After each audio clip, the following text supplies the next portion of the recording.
uma boa noite. Você é muito bem-vindo. Ainda que não possa estar fisicamente conosco, mas o Espírito Santo não reconhece barreiras de geografia ou de espaço físico e ele estará na sua casa. Então aproveite esse minuto, esses segundinhos antes de começarmos o sermão e mande o link para alguns amigos assistirem também. Vamos inundar as pessoas com a pregação do Evangelho, tá bem? Pessoal, vocês devem estar notando que essa semana de oração aqui quebra muitos paradigmas, muitos paradigmas. Eu acho que é a primeira vez que eu faço uma semana de oração sem paletó e gravata. E também num ambiente como esse. Eu não sei se vocês perceberam, nós temos até ovelhas de verdade ali. Perceberam? Estão ali, ó. Depois vocês podem tirar foto lá. Por que nós colocamos tudo isso aqui? Por que o NASP investiu tanto em fazer esse cenário? Não é apenas por amor do belo, do estético. Tudo aqui tem um fim didático. Vocês vão ver que durante essa semana, nós vamos aproveitar todo esse cenário aqui, na explicação de como era a vida diária nos tempos de Jesus, o contexto histórico no qual viveu Jesus, e ajudar você a ler a Bíblia de uma forma tridimensional. Falando nisso, deixe-me começar já sentando aqui. Em alguns momentos do sermão, você vai observar que eu vou me assentar aqui. Na cultura do Antigo Oriente Médio, diferente da nossa, coisas importantes não podiam ser ditas em pé. É isso mesmo. Eu vou explicar e você vai entender. Se você estivesse conversando com alguém na época de Jesus e falasse assim, eu tenho algo muito importante para conversar com você. Se ele lhe valorizasse, ele falava, então vamos nos assentar. Se ele continuasse em pé, é porque ele não estava dando importância ao seu assunto. Coisas importantes têm que ser ditas de maneira sentada, sem pressa. É por isso que não existia na época de Jesus o conceito de fast food, de comer em pé. O livro do Eclesiástico, embora seja um livro deuterocanônico ou um livro apócrifo, ele tem informações culturais interessantes. E lá diz que comer um pão em pé é como jogar pedras dentro de um vaso de cerâmica. Entendeu? É por isso que várias vezes na Bíblia você vê Jesus se assentando, porque o ensino era sempre sentado. Na sinagoga, quando você ia ler a Torá, as Escrituras, por reverência com a palavra de Deus, você lia em pé. Mas na hora de explicar para o auditório, você se assentava. Havia duas cadeiras em algumas sinagogas, uma chamada cadeira de Moisés, outra de Elias, representando a lei e os profetas, e a pregação era feita sentado. Aliás, não precisamos ir muito longe, eu estou aqui no ambiente acadêmico e quantas vezes nós ainda usamos esse jargão até hoje ao chamar o professor de catedrático. O que é um catedrático senão aquele que fala da cadeira? E você também não fala às vezes assim, olha, eu estou puxando a cadeira de sociologia no meu curso, eu estou puxando a cadeira de direito comparado, eu estou puxando a cadeira de grego. Ou seja, você está aprendendo sentado. No de ensino de Jesus, quando diz que Maria aprendia aos pés de Jesus, como Paulo aprendia aos pés de Gamaliel. Será que tem alguma coisa a ver uma com a outra?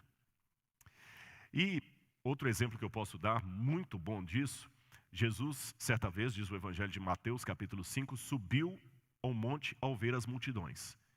E como se assentasse, aproximaram-se seus discípulos. Jesus não sentou porque ele subiu ao monte e estava cansado.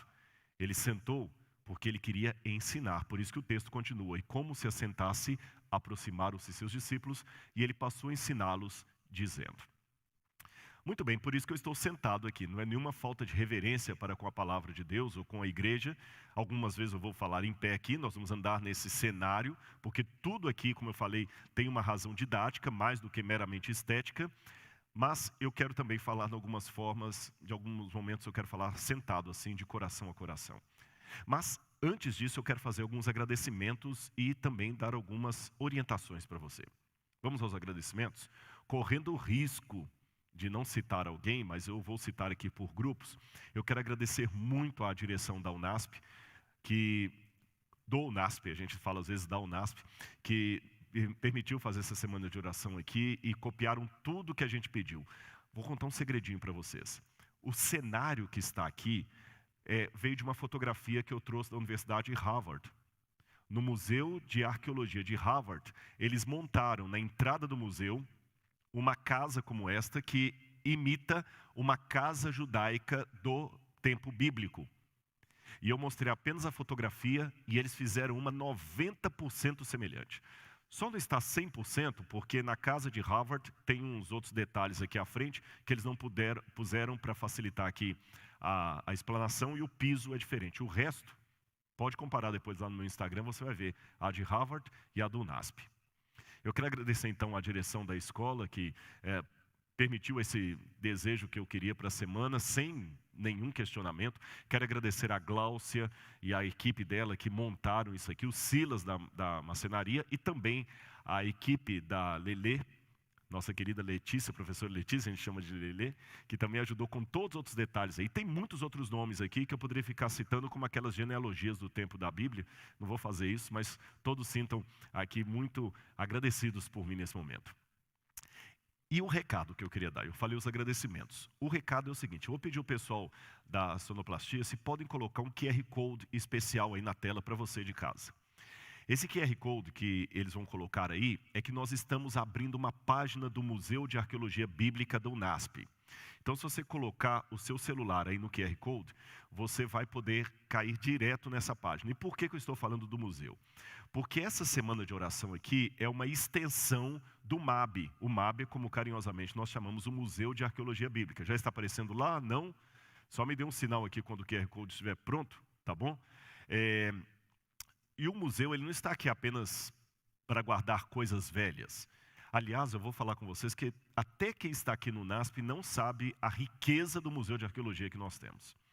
E você que está em casa pode participar mais do museu, dando sugestões, ajudando a construir o sonho que é a construção do Museu de Arqueologia. Eu brinco que nós temos uma Ferrari e não temos a garagem para colocar a Ferrari. E muito do que eu vou apresentar para vocês aqui são informações que vocês podem visitar no museu. E quem está assistindo de fora, quando acabar a pandemia e nós pudermos ter livre acesso aqui às dependências do UNASP, você pode visitar o nosso museu aqui, tá bom? E ver as mais de 2.000 peças que nós temos aqui, que ilustram a Bíblia Sagrada. Ou seja, a arqueologia não é só para confirmar a historicidade da Bíblia, ela também me ajuda a contextualizar a Bíblia. Não sei se tecnicamente deu tempo de colocar o QR Code, mas se não deu tempo, no momento certo eles vão colocar e você vai só ligar ali o seu celular, a câmera, e vai cair direitinho na página. Eu vou todas as noites falar aqui do museu e do QR Code, tá bom? Eu acho que a administração do colégio não vai ficar chateada de eu puxar tanta sardinha para o lado do museu. Muito bem, meus queridos, assentados como nós estamos, eu gostaria de começar esta explanação mais uma vez, pedindo a presença de Deus. Então você que está em casa, incline agora o seu rosto, feche os seus olhos e calmamente, sentindo a presença do Espírito Santo, ore a Deus comigo. Querido Pai, humildemente nós estamos na Tua presença e eu entrego essa semana de oração no Teu altar. Que tudo o que ocorrer aqui, Senhor, a música, as informações, os momentos de louvor e adoração, a logística do evento, que tudo seja para a honra e glória do Teu nome. E que Teu Espírito possa chegar no coração de todos os que estão conosco assistindo ao vivo, ou quem sabe, na gravação dessa mensagem que ficará no YouTube. Obrigado. Em Teu nome. Amém, Senhor.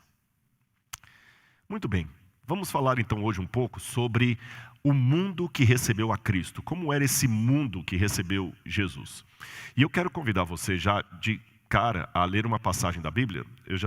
O PowerPoint já está no ponto aí para mim, ele não está aparecendo aqui. Ao vivo é assim, a gente vai fazendo e vai. Então vamos falar hoje sobre o mundo que recebeu Cristo, o mundo que recebeu o Messias. E eu quero convidar você de casa e os que estão aqui conosco a já abrirem a Bíblia comigo num texto que me chama muito a atenção. Ele está na carta de Paulo aos Gálatas. Gálatas, capítulo 4, versículo 4. Se você está em casa, acompanhe com a Bíblia, pegue uma Bíblia aqui, tem muita gente abrindo a Bíblia, isso é muito bom. Então, folheie, se você quiser acessar no celular, não sei se você está assistindo pelo celular, mas vamos ler a Bíblia juntos. Gálatas 4, verso 4. Prontinho? Achou? Então vamos ler. O apóstolo Paulo diz assim: mas quando chegou a plenitude do tempo, Deus enviou seu Filho, nascido de mulher, nascido sob a lei, para resgatar os que estavam sob a lei, a fim de que recebêssemos a adoção de filhos. Vamos entender o contexto? Vamos usar a arqueologia em nosso favor? Como eu falei com vocês, a arqueologia não é só para confirmar a historicidade da Bíblia Sagrada, ela ajuda a dar um contexto da Bíblia. Então, eu quero fazer com que você agora volte comigo no tempo, 2000 anos atrás, e vamos imaginar como se vivêssemos nos dias do apóstolo Paulo. Ou, mais ainda, vamos imaginar que nós estivéssemos frequentando a igreja de Gálatas que recebeu essa carta de Paulo. O que ele quis dizer quando escreveu vindo à plenitude do tempo? Essa expressão sempre me chamou a atenção, plenitude do tempo, porque em grego é pleroma tu chronou, o enchimento do tempo. A palavra pleroma significa algo que está cheio, que está transbordando, como se fosse um copo d'água que você enche e ele transborda. Por que Paulo usou essa expressão? Bom, hoje talvez ele falaria vindo o tempo no calendário, ou os ponteiros do relógio já estão passando, mas ele não falou disso, porque ele não usava ponteiro em relógio na época dele. Ele falou plenitude do tempo. Será que eu posso aprender um pouco mais dessa expressão através da arqueologia, da história daquele tempo? Então vou mostrar uma coisa para você. Como era o relógio da época de Paulo? Você já parou para pensar nisso? Nós temos vários tipos de relógio hoje, a hora é vista no celular, mas como era o relógio na época de Paulo? Como eles contavam o tempo? Olha aí na tela. Você vai ver alguns baldes. Pode colocar já na tela para o pessoal poder ver. Esses baldes são chamados de clepsidra. É um relógio d'água da época dos egípcios. Ou seja, na época de Moisés, usava-se esse tipo de relógio. Volta para mim que eu vou contar uma curiosidade para vocês, depois eu volto na imagem da clepsidra. A Idade Média, a despeito de alguns historiadores hoje estarem tentando uma releitura da Idade Média, que dizem que a Idade Média não foi tão terrível assim. Você sabe que existe um movimento de revisionismo da história. E alguns historiadores querem dizer que a Idade Média não foi aquilo que nós pautamos como ruim. Eu não vou entrar no mérito da questão, mas é curioso notar que na época de Galileu Galilei, já estava saindo da Idade Média, entrando na Idade Moderna, mas só para você ter uma noção do atraso cultural em que estava a Europa e o Ocidente, na época de Galileu Galilei, Idade Moderna, começando a ciência, Galileu teve que usar uma clepsidra, um relógio d'água como este que eu mostrei, para poder calcular quanto que um corpo demorava para descer um plano inclinado, porque não havia ainda o cálculo diferencial em seu tempo. O curioso é que esse relógio d'água que Galileu Galilei usou no século XVI, era o mesmo usado no Egito na época de Moisés. Já pensou? Agora vamos voltar para a tela que eu quero novamente mostrar a clepsidra para vocês. Preste atenção aí no desenho. Pode colocar lá na tela. Você tem os vários baldes e a água vai caindo de um balde para o outro. Eles mediam o tempo fazendo o seguinte, faziam um furo no balde e a água ia caindo no outro balde. E eles marcavam no balde que estava esvaziando alguns sinais e à medida que a água ia descendo, eles marcavam o tempo. Só que você tem um problema com isso aqui, que à medida que a água vai descendo, ela perde a pressão, então ela vai descendo agora mais lenta. Então a medida do tempo não era assim, uniforme, não dava para ser uma medida precisa. Aí veio um sujeito chamado Quitsébios, de Alexandria, muito inteligente, um Leonardo da Vinci daquela época, o camarada era um gênio. E ele resolveu inventar um relógio, uma clepsidra, mais bem elaborada do que a convencional, e queria marcar o tempo de maneira precisa. E na época em que o apóstolo Paulo viveu, o relógio de Quitsébios era o mais preciso que havia. Era o relógio suíço deles, se eu posso dizer assim. Ou o relógio atômico da época. Você quer ver como é que era o relógio que ele inventou? Então vou mostrar para vocês. Lembra que o problema da clepsidra é que você enche o balde d'água, mas à medida que a água vai descendo, ela vai ficando mais lenta e não dá para você medir precisamente o desnível da água. Então olha o que o Quitsébios fez. Coloca o vídeo aqui para mim. Ele inventou esse tipo de relógio. A água caía constantemente ali e ela ia enchendo um outro elemento ali, um outro vasilhame. E à medida que ali enchendo o vasilhame, enchendo pleroma, lembra? E enchendo, o bonequinho vai subindo e marcando o tempo. É lógico que esse vídeo está acelerado. Ele subia de maneira bem lenta, marcando cada pedacinho do dia. Ele ia marcando. Agora o relógio, a clepsidra, ao invés de esvaziar para marcar o tempo, ela ia enchendo. E quando ela chegava no topo, esvaziava e começava de novo. Vou mostrar mais um vídeo para vocês. Coloca na tela, por favor. Olha mais esse outro vídeo aqui. Eu já mostrei a clepsidra, então olha, veja bem, agora não é o esvaziamento, é o tempo enchendo, mas vamos ver um próximo vídeo aí. Pode colocar lá. Aqui vocês estão vendo como era uma clepsidra bem sofisticada da época de Paulo, inventada por esse alexandrino. Ele fazia com que a água caísse de maneira constante em vários vasilhames. E ela caía de tal maneira que a pressão da água não alterava nunca. E ela caía sempre de um vasilhame para o outro, fazendo com que a água fosse gotejando de maneira uniforme, sem perder a pressão, e assim o tempo era medido de maneira exata, quase como um relógio suíço. Mas ele mudou o conceito. Por fazer a água agora encher, ele colocava um pequeno nível, que à medida que a água ia enchendo, o nível ia subindo. Enchendo, subindo, pleroma. E foi tão sofisticado, tão revolucionário esse relógio, que ele conseguiu marcar não apenas as horas do dia, mas também as estações do ano. E o mecanismo fazia com que engrenagens, a partir do movimento da água, movessem, e à medida que a engrenagem ia movendo-se, o nível ia subindo, aí ele está descendo porque a água já está acabando e você tinha que encher de novo. E ele tinha até um apito que mostrava quando o tempo chegava no seu ápice, quando ele chegava no seu todo. E havia até um passarinho que batia as asas e fazia um som. É o primeiro relógio cuco da história. Ele marcava inclusive as estações do ano, marcava os meses, e tudo era marcado na base do enchimento da água. Um relógio de pelo menos 2.200 anos de idade. Agora, olha que interessante. Como você viu em casa esse vídeo, e vocês aqui também, não ficou mais fácil entender por que Paulo usa essa ilustração quando ele diz, vindo à plenitude do tempo? Ou seja, Paulo conhecia esse relógio. Então, quando o relógio chegava no topo, na sua plenitude, é que o tempo tinha chegado no seu ápice. Paulo usou isso como figura de linguagem e falou, vindo o ápice do tempo, a plenitude, o enchimento do tempo, Deus enviou o seu filho. Nascido de mulher, nascido sob a lei, para resgatar aqueles que estavam condenados pela lei. Mas, para não ficar só na curiosidade da imaginação de Paulo, raciocine comigo.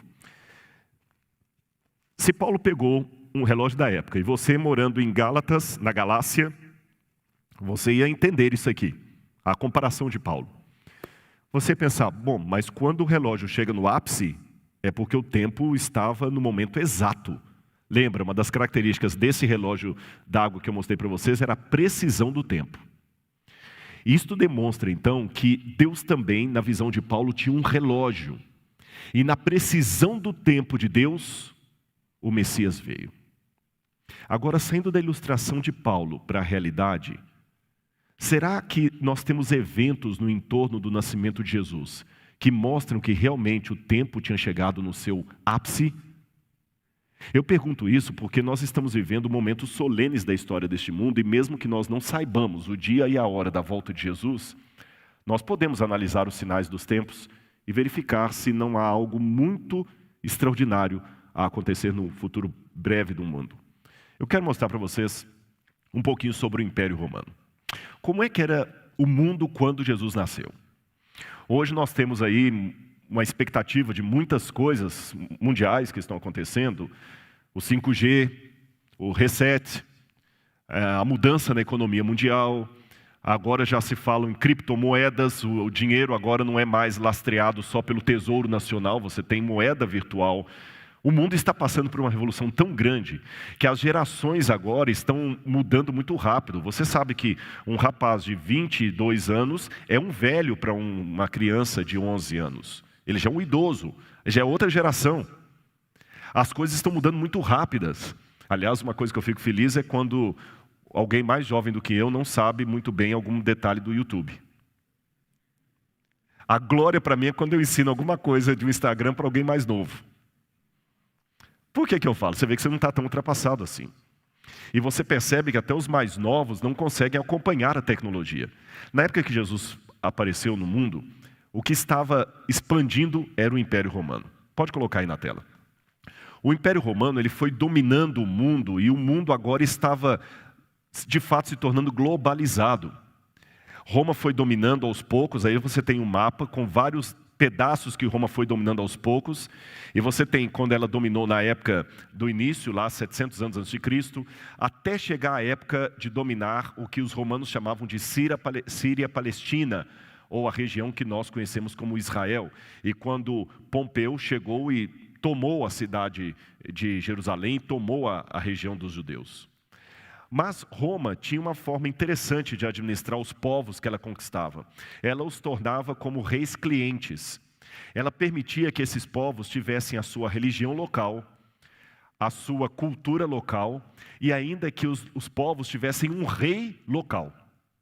Era uma estratégia dos romanos, porque assim, o que acontecia? Você não tinha risco de uma rebelião, porque se o rei é um deles, desde que o rei seja vassalo ou cliente aos romanos, e fosse solidário ao imperador, nós não teríamos problemas. E eles escolheram, os romanos, Herodes para ser o rei dos judeus. Só que os judeus não gostavam de Herodes. Herodes era meio judeu, meio idumeu, e era um camarada horrível de personalidade. Bom, vamos continuar. Olha esse livro que eu li certa vez, me chamou muito a atenção, e a partir desse livro eu fui fazer a pesquisa que eu estou passando para vocês hoje. Coloque aí na tela, por favor. É um livro do Rabi Abba Hillel Silver.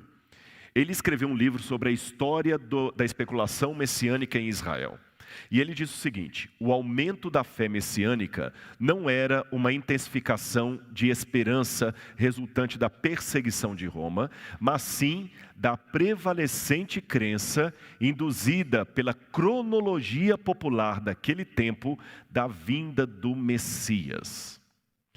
Essa citação do livro me chamou bastante atenção. Eu falei, o que ele quis dizer com isso? É um rabino, de acordo com a cronologia daquele tempo. Ou seja, havia uma cronologia naquele tempo que indicava que o Messias estava chegando. E deu um nó na minha cabeça isso, eu vou falar com vocês por quê. Porque a única profecia de tempo que eu conheço marcando a vinda do Messias é Daniel capítulo 9, as 70 semanas. Mas as 70 semanas, elas marcam quando Jesus seria ungido e crucificado. As 70 semanas não marcam quando Jesus nasceria. Mas pelo que o rabino disse, havia alguma expectativa profética de quando o Messias nasceria. Aí eu comecei a investigar isso aí para tentar descobrir alguma coisa. Aí eu descobri algo interessante. Olha na tela aí para você. No Talmud, o Rabi Judá, que é um dos principais compiladores do Talmud, das regras talmúdicas, ele diz que todas as datas predestinadas para a redenção já haviam se passado. E quando você vai lendo mais o tratado dos judeus do Talmud, o que é o Talmud, Rodrigo? Eu vou explicar para você. O Talmud é uma coletânea de livros que os judeus foram juntando a partir do ano 90 depois de Cristo até por volta do ano 250. E esses livros são como se fossem um vademecum da cultura judaica. Toda legislação judaica está ali. Como é que você deve guardar o Shabat, como é que você deve preparar uma carne na sua casa, o que alimentos você tem que evitar, não evitar. Os rabinos prepararam aquilo. E para muitos judeus, o Talmud tem quase o status de escritura sagrada. E o Talmud é interessante para mim, porque ele me traz muitos elementos sobre o judaísmo que hoje se perderam. E no Talmud, além dessa informação que as profecias com data já haviam passado, o Talmud me traz algumas coisas interessantes. Primeiro, há uma maldição no Talmud para quem ensinasse e estudasse o livro de Daniel. Sabe por quê? O próprio Talmud explica. As profecias de Daniel já se cumpriram e o Messias não veio. Então, se você ensinar as profecias de Daniel, você pode levar o povo ao desânimo. Ou seja, a própria literatura judaica admite que Jesus nasceu na época em que o Messias deveria vir. Mas como eles não reconhecem Jesus como Messias, então colocaram uma maldição sobre o livro de Daniel, para que ninguém estude o livro de Daniel, para não levar as pessoas ao desânimo. Aliás, existe até uma dificuldade de reconhecer Daniel como profeta, porque ele profetizou na Babilônia. Tiraram Daniel do corpo dos profetas, na tradição judaica. Olha que interessante, os próprios judeus estão me dando uma informação que havia uma cronologia na época de Jesus que indicava que o Messias deveria nascer naquele tempo. E eu aprecio quando aquilo que eu acredito é dito pelos lábios de alguém que não concorda comigo. Vocês estão entendendo meu raciocínio? O que eu acredito é confirmado pelos lábios de alguém que não concorda comigo, então está acima de qualquer suspeita. O pai falar que o seu filho é lindo. Agora, quando o inimigo do pai fala, eu tenho que admitir, o filho daquele homem é bonito, é ou não é? Vocês estão rindo, né? Só não pode fazer como alguém que aconteceu uma vez aqui, num lugar que eu fui aqui, não vou falar qual. Eu tinha chegado de viagem e um pai falou assim, rapaz, você não pôde ir ao casamento da minha filha. Eu falei, não deu, eu estava viajando e tudo, mas uma hora eu vou fazer uma visita para ela e o esposo lá. Ele falou assim, não, mas minha filha, ela estava linda no casamento. Eu falei, imagino, sim. E ele estava elogiando tanto a filha dele, que ele falou, mas ela estava linda. Eu falei, não, imagino. Ele falou, não, mas seja sincero comigo, pastor, minha filha é linda, não é? Eu falei, sim, ela é bonita, muito bonita. Ela é a cara do pai. Eu falei, ela é de criação? Eu só conto até aqui. Isso aconteceu num colégio distante do século XVI, da Associação Adventista de, vamos criar uma cidade, Passárgada, da Pérsia. Tá bem? Bom, mas continuando o que eu estava dizendo, e por que eu interrompi isso aqui? Até isso também tem um fim didático. Você sabia que muitos dos ensinos da época de Jesus, o rabi, ele quebrava o ensinamento para falar algo que provocava risos no auditório? Muitas pessoas pensam que Jesus é uma pessoa sisuda, né? Que Jesus não sorria, que Jesus não podia se alegrar. Lê do engano. Jesus era uma pessoa alegre, tanto é que até as crianças que na época dele não tinham a liberdade que tem hoje, corriam para o colo de Jesus. Jesus não podia ser alguém de cara amarrada. Aliás, se há um conselho que eu possa dar para você, é o seguinte, se Jesus salvou a sua vida, conte isso para a sua cara. Dê um sorriso. Quem foi meu aluno de teologia já me ouviu falando várias vezes em sala de aula que se um homem não sabe rir de uma boa piada, desconfie da religião dele.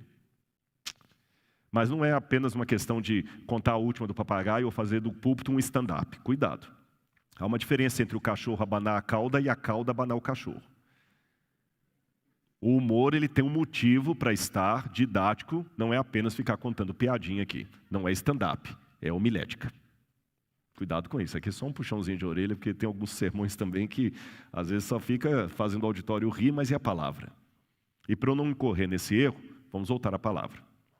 Eu estava falando com vocês, resumindo, que eu aprendi pelos judeus, eu citei o livro do Rabbi Silver, e citei também o Talmud, que eles admitem que na época em que Jesus nasceu, pelas profecias, era a época que ele deveria vir. Mas ainda existe uma outra coisa que estava me incomodando, eu queria saber. Que profecias seriam estas que anunciariam que Jesus deveria nascer na época que o Messias veio? Olha no quadro, eu quero mostrar uma foto para vocês. Aqui você tem as cavernas de Herbert Qumran, onde foram encontrados os manuscritos do Mar Morto. De acordo com uma hipótese, quem morou nesse lugar e copiou os textos do Mar Morto foi uma seita judaica dos essênios. Eu particularmente trabalho com essa hipótese. E o que a gente estuda sobre os essênios é que eles moveram-se para o deserto porque eles estavam se preparando para a vinda do Messias. Há até uma possibilidade, não vou explorá-la nessa semana de oração, que João Batista possa ter morado um tempo entre os essênios. Porque os essênios, eles não aceitavam o templo de Jerusalém e eles criavam filhos de pessoas, sacerdotes, que eles não queriam que ficassem contaminados pelo templo de Jerusalém. E João Batista diz a Bíblia que ele cresceu e foi criado nos desertos.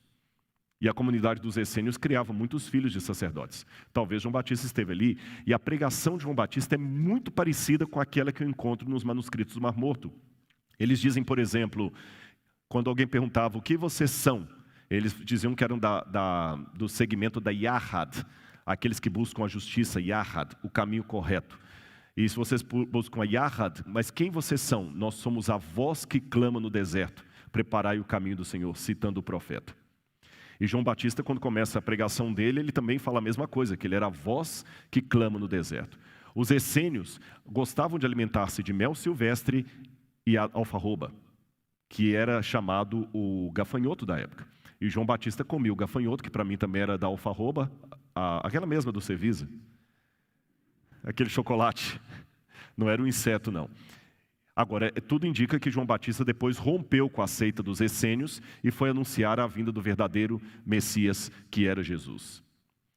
Mas será que existe alguma coisa mais? Quando a gente investiga os manuscritos do Mar Morto, e aqui na UNASP, eu espero que depois o QR Code possa aparecer aí para você olhar lá, aqui no UNASP nós temos muitas informações, eu tenho cerâmica original da comunidade dos essênios e nós temos algumas réplicas dos manuscritos do Mar Morto. Nos manuscritos do Mar Morto, como esse aí que você vai ver na tela agora, que é a regra da comunidade, esse é do caminho de Damasco, perdão. O caminho de Damasco, ele fala da vinda do Messias. E o caminho de Damasco faz uns cálculos proféticos lá de quanto tempo depois do cativeiro o Messias deveria vir. E eles colocam que passaria um período de 390 anos, depois um período de 20 anos, depois de 40 anos, e o Messias viria. Como você pode ver pela foto, o manuscrito está fragmentado, ele está deteriorado, nós não temos o quadro completo. E é por isso que alguns acham que a data que o manuscrito está falando é do nascimento ou da vida de Onias, que seria um dos fundadores da seita dos essênios. Mas há outros estudiosos, eu não vou aqui entrar em detalhes técnicos para não cansar você, que acreditam que os essênios tinham um cálculo profético que chegava até mais ou menos entre o ano 6 e o ano 3 antes de Cristo, como sendo a época em que o Messias haveria de nascer. O curioso é que esse mesmo documento que eu mostrei a foto para vocês, o documento de Damasco, ele fala que depois que o Messias fosse morto, passariam cerca de 40 anos e o juízo de Deus cairia sobre os ímpios dentre o povo de Israel e o sacerdote ímpio. E o curioso é que o Talmud também fala que 40 anos antes de Jerusalém ser destruída, o templo começou a ter situações muito estranhas ali. E curiosamente, foi em torno de 40 anos antes do templo ser destruído que Jesus foi morto na cruz do Calvário. Continuando aqui a nossa pesquisa, outra coisa que eu noto. Na época de Jesus, começaram a surgir muitos candidatos a Messias. Olha aí no quadro. Eles todos eram líderes rebeldes. Você tem, por exemplo, Judas, o Judas Galileu, você tem Simão, você tem Judas da Galileia, você tem João de Giscala, vários Teutas, vários desses homens diziam, eu sou Messias. E qual que era a plataforma deles, a política deles? Ódio aos romanos. Eles acreditavam que o Messias viria para livrar o povo de Roma. E por isso eles queriam proclamar uma guerra santa, uma jihad não islâmica, judaica. Pegarem armas, mandar embora os romanos. E muitos desses homens aqui diziam que eles eram o líder trazido por Deus. O curioso, sabe o que é? É que se esses homens começaram a aparecer justamente nessa época da história do judaísmo, é porque havia profecias que apontavam que o Messias nasceria naquele tempo. Eu vou explicar isso melhor para você, você vai entender. Apesar da esperança messiânica ser um fio condutor que vai desde o Gênesis até o livro de Malaquias, para falar do Antigo Testamento, você não encontra na história do judaísmo movimentos messiânicos antes do cativeiro da Babilônia. Você não encontra. Na época dos profetas, dos juízes, dos reis de Israel, não. Mas é curioso notar, e os estudiosos admitem isso, que exatamente ali no entorno do nascimento de Jesus, uns 50 anos antes de Jesus nascer e uns 100 anos depois que ele nasceu, a quantidade de judeus dizendo, eu sou o Messias e estou aqui, é muito grande. Então vamos pegar uma ideia disso? Por que apareceram tantos candidatos a Messias de uma só vez? Fazendo um paralelo. Quando é que a televisão começa a encher de pessoas candidatos a vereador, deputado, senador? É na época que tem uma eleição. Não faz sentido alguém da comunidade chegar no dia 2 de fevereiro aqui e começar a entregar folheto, olha, votem em mim. Ele não vai fazer isso. Se começam a aparecer candidatos a vereador, é porque chegou a época das eleições. Entendeu a comparação que eu estou fazendo? Se começaram a aparecer candidatos a Messias, é porque havia na época uma atmosfera de que o Messias havia de nascer. Agora você pode falar, Rodrigo, e por que a Bíblia não traz todos esses detalhes que você está apresentando? Em primeiro lugar, porque a Bíblia é a palavra de Deus, mas ela não é um livro que traz todas as informações. Segundo lugar, porque Deus também tinha uma mensagem especial para aqueles que viviam fora do circuito bíblico. Eu vou chegar daqui a pouco. Vamos falar um pouquinho mais sobre o Messias. Se eu for ao livro de Daniel, você vai ver que em Daniel capítulo 9, é o primeiro lugar da Bíblia que fala de maneira clara qual seria o papel do Messias. Daniel capítulo 9, versículo 25, fala aqui qual seria o papel do Messias. Eu vou ler para vocês aqui, ó. Daniel capítulo 9, versículo 25. Saiba e entenda isso. Desde que foi dada a ordem para restaurar e edificar Jerusalém, até a vinda do ungido, do Messias, Mashiach, em hebraico. Aliás, deixa eu explicar para você essa história de Messias. De onde vem isso? A palavra Messias vem do hebraico Mashiach, que significa aquele que recebeu um azeite na cabeça, uma unção. Os gregos traduziam Mashiach por Christos. Quem é católico sabe que a Igreja Católica, depois da época do catecismo e da primeira comunhão, faz a crisma, que é a confirmação da fé católica. E a crisma é quando o padre coloca um pouco de azeite na cabeça do fiel. Crisma é a palavra para óleo em grego. Crisma, Christos, aquele que recebeu o óleo na cabeça. Percebeu? Então Jesus Cristo significa Jesus o ungido, Jesus o Messias. Mas de onde vem essa ideia de ungir de maneira tão especial? Eu vou mostrar a foto de uma árvore para vocês. Essa árvore que vocês estão vendo aí agora é uma oliveira. Esta é a árvore principal de Israel, talvez a mais sagrada. E eu vou contar alguns segredos da oliveira para vocês. Quando a oliveira vai crescendo, crescendo, crescendo, ela vai ficando oca. Parece que ela morreu. Aí acontece um fenômeno extraordinário. Essa oliveira aí tem pelo menos uns 600 anos de idade. Quanto mais larga ela é e mais oca, mais antiga ela é. Mas o que acontece? Depois de um tempo, sobe na oliveira um renovo e um rebento. Olha a foto que eu vou mostrar para você aí. Está vendo na parte de cima? Você vê que o tronco é bem velho, mas o renovo é novo. Vocês percebem que o galho é bem mais novo? E a parte de baixo traz o rebento. É esse rebento de baixo que vai ajudar a plantar uma nova oliveira. E é o renovo de cima que mostra que a oliveira ainda está viva.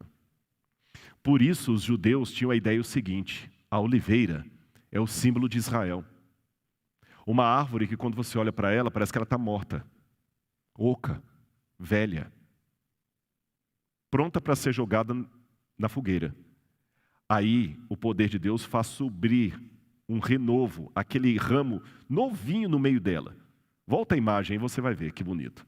Olha como é que ele é bem novo, você percebe que ele é bem mais tenro. Ele até tem um contraste entre o galho e o tronco. E dos pés dela sai o rebento. Agora tem mais uma coisa importante sobre a oliveira. Ela produz a azeitona. Na época de Jesus, a azeitona era o elemento principal para uma série de coisas. Quer fazer sua lista? O pastor Binho falou que alguns iam anotar aí, você começa a anotar em casa. Da azeitona fazia o azeite de oliva. E eu vou trazer para vocês aqui, num desses dias aqui, uma lamparina como era nos tempos de Jesus, e nós vamos acender a lamparina com azeite de oliva. Numa época em que não havia energia elétrica, nem combustível assim, de querosene para acender lamparinas, você precisava do azeite de oliva para, dentro da lamparina, garantir a iluminação da sua casa. Ou seja, não ter o azeite de oliva dentro de casa era ficar no breu, ficar no escuro, é cortar a luz da eletro. Já é ruim quando acaba a eletricidade, né? Então, sem uma lamparina em casa, você estava perdido. Imagina se você quer, à noite, ir ao banheiro que é do lado de fora da casa. Você precisa do azeite. O azeite era muito importante. Segunda coisa que o azeite era importante, não só para a lamparina. Como eles não tinham tanta água, a receita muitas vezes era feita de farinha de trigo com azeite de oliva para fazer pão. E o pão era o arroz com feijão de todo dia. Se faltasse qualquer coisa, o pão você tinha ali. Trigo com azeite. Então você precisava do azeite para garantir a sua iluminação de noite, sua segurança e também a sua comida. Outro detalhe. As pessoas não tomavam banho todos os dias na época de Jesus. Eu pensei que eu ouvi um E como é que fazia então? Na hora da refeição, as pessoas costumavam a perfumar-se. Você hoje quando vai num restaurante, às vezes não leva escova de dente, não tem um Cepacol lá no banheiro, cheio de coliforme fecal, e o pessoal pega e fica... Né? Eu não uso aquele Cepacol de jeito nenhum, mas tudo bem. Tem alguns restaurantes que tem um Cepacol, ou uma balinha de menta. Por quê? Para você não ficar com mau hálito depois da comida. Na época de Jesus, como é que você ia comer do lado de alguém se ela não estava tomando banho? Então era costume, era praxe, na hora de comer, você pegar o azeite de oliva perfumado e ungir a pessoa. Legal isso, né? E o perfume hoje, eu não sei que tipo de essência que ele é diluído, pode ser álcool, mas naquela época o perfume era diluído no azeite. Unges minha cabeça com óleo, meu cálice transborda. É a cena de uma ceia. Percebeu? Quando a pessoa morria também, era um azeite que eles acabavam ungindo todo o corpo da pessoa. E falei de morte, tem que falar de vida também. Médicos. Naquela época, o remédio era sempre diluído em azeite. Porque o azeite tinha vários poderes ali cicatrizantes, ele ajudava também como fala assim, na esterilização dos instrumentos. Lembra a parábola do bom samaritano? Que quando ele ficou ferido, o sujeito colocou vinho e azeite nas feridas. Olha quanta coisa era importante. Para a gente, a azeitona é só um azeite para colocar na salada. Para eles, a azeitona, a oliveira, era muito mais do que isso. Vamos recapitular? A oliveira era a garantia de iluminação à noite, era a garantia de remédio para a medicina, era a garantia de bom cheiro na hora da comida, era a garantia de uma unção respeitosa na hora que você estava morto, era a garantia do seu pão de cada dia. Por isso que eles colocavam a unção como um emblema nacional. Quando alguém ia ser sacerdote, ele era ungido. Quando alguém ia se tornar rei, antes de ser coroado, ele era ungido. Ou seja, todo judeu na vida era um ungido, era um Messias. Mas se todo mundo era Messias, onde entra aí o Messias com M maiúsculo? Que bom que essa pergunta veio. Eu vou explicar para vocês. Olha o que diz o livro de Zacarias, capítulo 3, verso 8. Eis que eu trarei o meu servo, o renovo. Quando ele fala renovo, você está vendo aí, tem até a palavrinha hebraica, Evet Tsemar. Evet é servo, Evet Semar, o meu servo, o renovo. O que é o renovo? Vamos voltar aqui.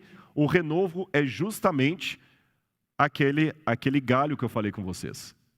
A árvore da oliveira era símbolo do Messias. Eu trarei o meu servo, o renovo, aquele galho ali. Querem ver mais? Vamos mais um. Voltando aqui, olha de novo a árvore aqui, que eu quero mostrar uma coisa para vocês. Só um minutinho. Relembrando, olha aí na árvore na tela. Você tem o renovo que sai em cima e o rebento que sai na raiz. Lembram disso? O renovo e o rebento. Olha lá, o rebento está na raiz. Olha o que diz agora a promessa de Deus em Isaías. E você tem aí justamente o livro de Isaías, como foi encontrado lá nas grutas do Mar Morto. Isaías, capítulo 11, versículo 1. Preste atenção, você que está em casa. Do tronco de Jessé sairá um rebento, e das suas raízes brotará um renovo. Perceberam? Do tronco de Jessé sairá um rebento. Lembram? Vamos voltar aqui a cena. Coloca aí no quadro para mim, por gentileza. Do tronco de Jessé sairá um rebento. Pode colocar na tela, por favor. Do tronco de Jessé sairá um rebento. Olha a Bíblia e olha a imagem. Isso aqui é arqueologia também, é a Bíblia 3D. Do tronco de Jessé sairá um rebento. E das suas raízes, um renovo. Está fazendo sentido agora para vocês? Total, né? É interessante que a palavra que aparece em hebraico aqui, para rebento, é roter. Então você tem tsemar e roter. Mas sabe qual que é a palavra hebraica para raízes? Netzer. E é interessante que Jesus era chamado Jesus de Nazaré, Jesus Netzer. E tem uma profecia da Bíblia que a gente não entende porque não está no Antigo Testamento. E ele foi criado em Nazaré para que se cumprisse o que foi dito pelo profeta. Ele será chamado Nazareno, Netzer. Mas essa passagem não está no Antigo Testamento. Então esse texto do evangelista está citando alguma profecia que hoje se perdeu. Muita coisa se perdeu. Mas é fantástico a gente tentar descobrir algumas coisas nesse sentido. Quer ver outra prova de que o Messias viria naquele tempo? Olha aí no quadro para vocês a promessa de Ageu. Ageu diz que quando as pessoas começaram a chorar pelo templo que foi construído, que era muito pequeno, ele falou, não chorem, porque a glória de Deus estará nesse templo. Aqui virá o desejado de todas as nações, e esse templo terá uma glória maior do que a outro. Eu não vou entrar aqui no mérito da questão com vocês, sobre quem é o desejado de todas as nações. Alguns exegetas pensam que aqui não é Messias, mas para mim é o Messias. Eu não vou explicar o porquê que eu tomo essa posição, mas eu tenho razões exegéticas para isso. Mas de qualquer maneira, chama a minha atenção que aquele templo, na visão dos judeus, ele era especial porque o Messias viria até ele. E não só eles tinham essa convicção, mas tiravam proveito dela. Lembra que eu falei de Herodes, o facínora? Olha a moeda de Herodes. Essa moeda de Herodes é uma das moedas da coleção do Museu de Arqueologia Bíblica da Unasp. Quando você puder ver essa moeda, eu quero até combinar quando a gente estiver expondo aqui, viu, pastor Antônio Marcos? Nós vamos colocar a moeda pequenininha e colocar um banner grande para o pessoal poder ver. Essa moeda de Herodes, preste atenção aí na tela. Ela tem um capacete, olha como é que o Herodes era esperto. Ele não colocava o rosto dele na moeda para não ficar brigando com a política judaica que não podia ter imagem de escultura. Mas ele colocava um capacete de si mesmo e no topo do capacete ele colocava uma estrela. Porque a profecia diz, uma estrela procederá de Jacó, a profecia de Balaão. E do outro lado da moeda, eu marquei de vermelho ali, você tem parecendo um P com uma cruz. Na verdade, aquela é a abreviatura grega da palavra Christos. O que a gente aprende? Herodes colocou na moeda dele o símbolo de uma estrela messiânica e o sinal de Christos. O que Herodes estava querendo dizer? Que ele era o Christos, o Messias. E por que Herodes usou uma estrela? Aqui vem a surpresa para você. Você sabia, pode colocar aí na tela, que havia na época de Jesus uma ideia de estrela apontando o nascimento de uma criança especial, no caso Augusto César? Olha essas moedas romanas. Augusto, nas moedas de baixo, é retratado como filho de Deus, e em cima da cabeça dele você tem uma estrela. Esse calendário de Priene que aparece aí para vocês, trata o nascimento de Augusto como sendo as grandes boas novas e traz a palavra evangelho. Ou seja, a palavra evangelho não foi criada pelos cristãos, mas era um termo técnico que havia no mundo romano para anunciar o nascimento de um Salvador. Espera aí, você deve estar perguntando assim, Rodrigo, você quer dizer então que os romanos também estavam... E quando Augusto nasce e ele se torna imperador, eles falaram, ele é a criança que nós estávamos esperando. E o nascimento dele é o grande evangelho para o mundo. Augusto é o grande salvador, o Filho de Deus que veio ao mundo para nos salvar. Gente, isso me surpreende muito. Como é que esse pessoal em Roma sabia que o Filho de Deus, o Salvador, estava para chegar e que ele seria demarcado por uma estrela? Porque quando Júlio César morreu, um cometa apareceu no céu e eles achavam que aquele cometa era a estrela apontando o nascimento do Salvador. Quer mais exemplos fora da Bíblia? Vamos lá, coloca aí na tela. Esse aí é Virgílio, um poeta romano. E Virgílio falava de uma profecia a respeito da vinda de uma criança de ouro que daria por fim o período do ferro. É curioso que quando eu estudo as lições da escola sabatina e a lição que teve sobre o livro de Daniel, nós aprendemos que Daniel tinha vários metais que compunham a estátua. E Roma era justamente a parte de ferro. E Virgílio, que era um romano, falava que a história da humanidade estava vindo em metais decrescentes, mas depois que passasse o ferro, viria novamente a época de ouro e a criança nasceria. A criança de ouro. Aliás, Hesíodo, que era um poeta grego, também falava, e Ovídio, que era um historiador romano, coloca aí na tela, eu vou até mostrar um pedacinho do manuscrito deles, que haveria de voltar ao mundo uma criança, pode colocar aí na tela? Uma criança de ouro. E eles estavam guardando, e eles sabiam que essa criança de ouro nasceria mais ou menos na época em que Jesus veio ao mundo. Aí eu vou para a Bíblia e descubro que vieram magos do Oriente receber o recém-nascido Messias. Agora volta aqui para mim, eu quero fazer uma pergunta para você. Como é que esses magos ficaram sabendo que Jesus estava para nascer ali? Eles não eram judeus, eram astrólogos. A Bíblia proíbe a astrologia. Eram pagãos, eram magos provavelmente da Pérsia. E vieram de longe. Eu estive no Irã. E, gente, o Irã para Israel é muito longe. É lógico que não foi numa mesma viagem.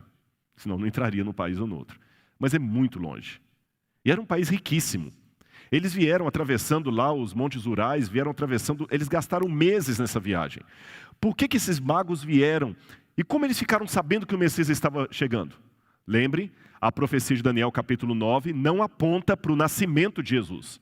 Aponta para quando ele se tornaria ungido, do batismo dele. Como que aqueles magos sabiam a cronologia dos fatos? Eu quero mostrar para vocês uma coisa que me surpreendeu. Deixe-me ler algumas passagens da Bíblia com você. Vamos começar com João capítulo 1, verso 9. Pode colocar na tela aí. O João, o Evangelho, diz assim: estava chegando ao mundo a verdadeira luz que ilumina todos os povos. Então não era só os judeus que deveriam estar sabendo da vinda do Messias. Volta para mim. Seria muito injusto da parte de Deus trazer o filho dele ao mundo e só contar para os judeus.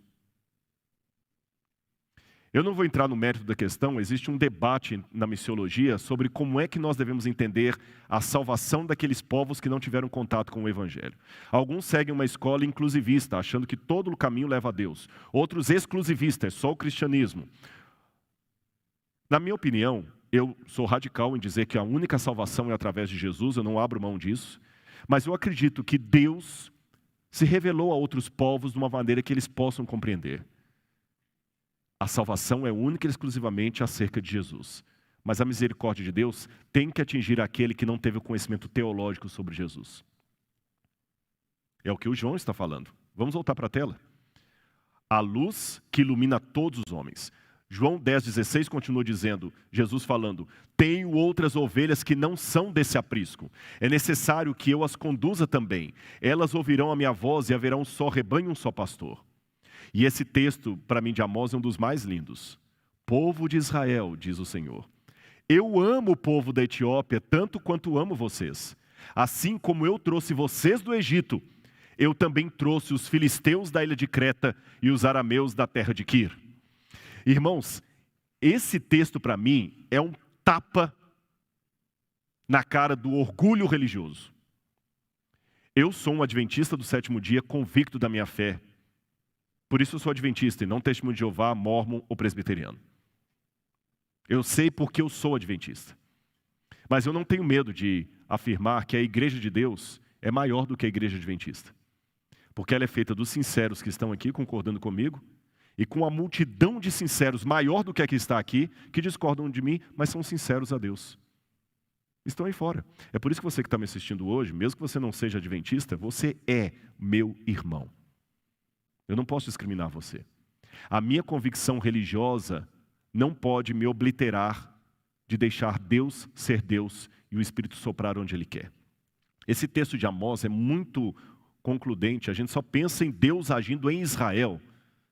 Deus agiu em vários povos. Olha o que ele diz: assim como eu trouxe vocês do Egito, eu trouxe os filisteus de Creta. E os filisteus eram até inimigos de Israel. Imagina um judeu chauvinista lendo Deus falar que ele amava tanto Israel quanto os arameus, que eram inimigos. a luz vai a todo mundo. E olha esse texto do livro Desejado das Nações que me chama a atenção sobre os magos. Preste atenção aí na tela, eu vou ler com você. Os magos do Oriente, diz o livro Desejado das Nações, eram filósofos, homens justos que estudavam as indicações da providência na natureza, como honrados por sua integridade e sabedoria. A luz de Deus está sempre brilhando entre as trevas do paganismo. Eu vou repetir essa parte.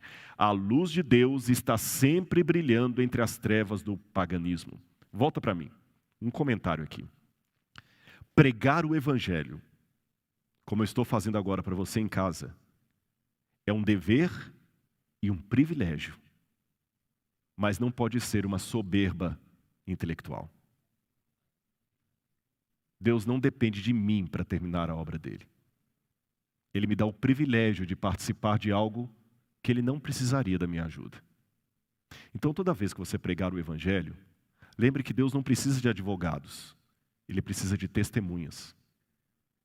Testemunhas que preguem com convicção aquilo que eles acreditam, sem perder o amor e o respeito por aquele que não vê a coisa na mesma luz que ele está vendo.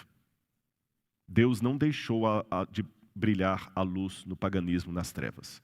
Repito, pregar o evangelho para quem é cristão é um dever e um privilégio. Mas não pense que Deus está dependendo de você. Se você se calar, as pedras clamarão. Então deixe Deus ser Deus e faça a sua parte com humildade e sensação de privilégio. Porque em Judá, todo mundo sabendo sobre as profecias de Daniel e tudo mais, ninguém estava esperando o Messias. E 3 astrólogos no paganismo receberam a luz que os sacerdotes do templo de Jerusalém não receberam. A história pode acontecer hoje de novo. Vamos continuar aqui? O livro Desejado das Nações continua dizendo que eles tinham ali mais claro entendimento, eles se voltaram para a escritura dos hebreus. Mas detalhe, guardados como tesouro em sua própria terra, havia escritos proféticos que prediziam a vinda de um mestre divino. Balaão pertencia aos magos, conquanto fosse em tempos profeta de Deus e pelo Espírito Santo predissesse. O aparecimento do Messias em suas profecias haviam sido conservadas de século em século. Olha bem, Deus usou Balaão, um não-judeu, de maneira profética, para que a luz da verdade pudesse ficar até no meio do paganismo. É essa leitura do livro Desejado das Nações, com os elementos que eu tive da arqueologia e da história, que me permitem dizer, mesmo fora de Israel, o povo sabia que o Messias estava chegando. Os persas, por causa de um oráculo de Zoroastro, sabiam que o Messias estava chegando mais ou menos na época de Jesus, e os magos vieram da Pérsia. Os oráculos sibilíneos, que era uma coletânea de oráculos proféticos que Roma colecionava e os judeus também tinham, falavam da vinda de um Messias, de um Salvador, mais ou menos na época de Jesus. Quer ver mais? Nós temos profecias também da Babilônia, de Sipar, falando que os calendários estavam apontando para a época da vinda de um Salvador. Para terminar a minha parte aqui, você que está em casa, percebeu como era lindo o que estava acontecendo na época de Jesus? Ao mesmo tempo que os povos estavam agitados com o expansionismo de Roma, preocupados com o futuro, Deus estava dando sinais indeléveis de que chegara a plenitude do tempo, o pleroma do tempo.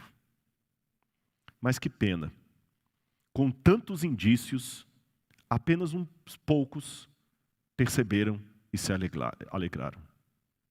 Magos vindos do Oriente, pastores nas colinas de Belém, um idoso nas escadarias de Jerusalém, uma profetisa, e os líderes, e os teólogos. Olha esse último slide aí. Diz o Evangelho de Mateus, que, pode colocar na tela, que Herodes ficou alarmado quando ele soube que o Messias tinha nascido. E toda Jerusalém com ele. Essa expressão alarmado, etararte, em grego, significa mais do que alarmado, significa angustiado, agitado, perplexo. E eu fico me perguntando, pode voltar para mim? Por que Herodes ficou alarmado e toda Jerusalém com ele? Bom, é lógico que aqui eu tenho uma hipérbole Lembra que coisas importantes precisam ser ditas sentadas? Não foi toda Jerusalém que ficou alarmada? Mas a despeito da hipérbole, por que será que Herodes e vários ali ficaram perplexos? Os magos, não os magos, os sacerdotes, os escribas do povo. Sim, porque a Bíblia fala que Herodes os consultou e falou: onde é que deve nascer o Messias? É em Belém. E toda Jerusalém se alarmou com Herodes. Eu tenho algumas explicações. Talvez a cidade se alarmou porque correu nas ruas. Gente, diz que o Messias nasceu e Herodes está furioso. Herodes era uma pessoa que não valia o prato que comia. Ele teve a coragem de matar a própria esposa que ele mais amava, Mariamne, o seu irmão que ele tanto amava, e até os seus filhos, porque todo mundo que aparentemente ameaçava-lhe o poder, ele mandava matar. Ele era um esquizofrênico, eu nem sei se é esse o diagnóstico, mas ele era um louco. E o que é pior, porque se a pessoa só tem um problema emocional, os psicólogos sabem que tem que ser tratado, mas se a pessoa ainda tem junto com isso um problema de caráter, como era o caso de Herodes, a potencialização da loucura dele ficou astronômica. E o medo das pessoas? Imagina se Herodes agora manda matar todo mundo. Eles ficaram com medo. O medo do que Herodes podia fazer foi maior do que a alegria da chegada do Messias. Você já parou para pensar que talvez o medo do decreto dominical, o medo do Covid, o medo do fim dos tempos, o medo do que vai acontecer, possa fazer você ficar mais angustiado do que alegre em relação aos tempos que estamos vivendo e à expectativa da volta de Jesus? Uma segunda razão, porque talvez Herodes se alarmou e toda Jerusalém com ele.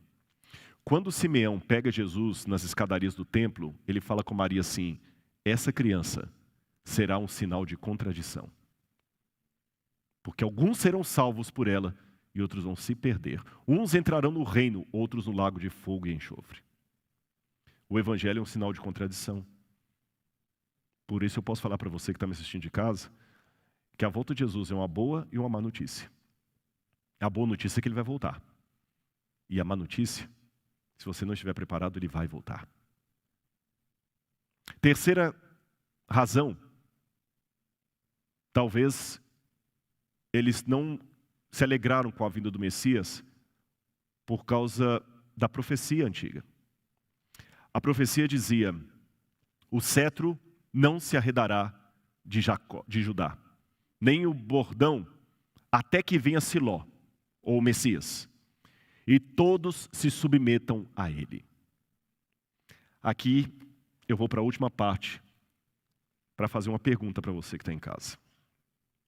A profecia diz que o cetro não se arredaria de Judá, nem o bastão de Jacó, até que viesse o Siló, ou o Messias prometido, e todos se submetessem a ele.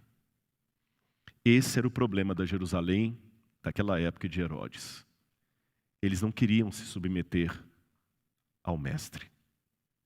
E você? Você está disposto a se submeter?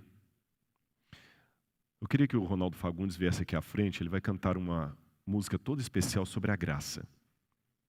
Mas eu quero que você preste bastante atenção nessa música, porque eu quero colocar você para pensar. E você que está aqui também. Eu vou contar um segredo para vocês. Eu não sei nadar. Já mergulhei, já fiz mergulho de cilindro, mas eu confesso, eu não sei nadar.